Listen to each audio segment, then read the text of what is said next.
पानी भरा तो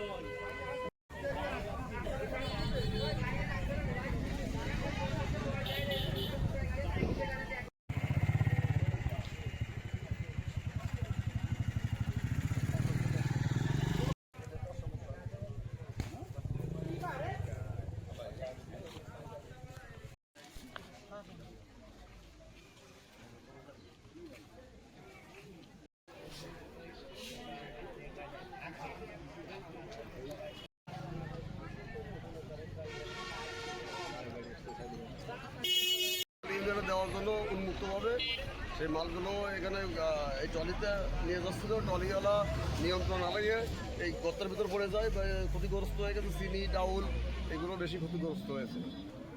এই হচ্ছে মূল। কিন্তু ড্রাইভার মাল নিয়ে যাচ্ছে নড়াইল থেকে। মাল আনার পথে এই আপনার গুবরা পূর্ববর্তী মাধ্যমিক বিদ্যালয়ে পার হওয়ার পরে একটা বালি ট্রাক আমার এই পিক আপে চাপ দেয়। চাপ দিলে এবং পিক আপ নিয়ন্ত্রণ হারায় আপনার গড়ের ভিতর পড়ে যায়।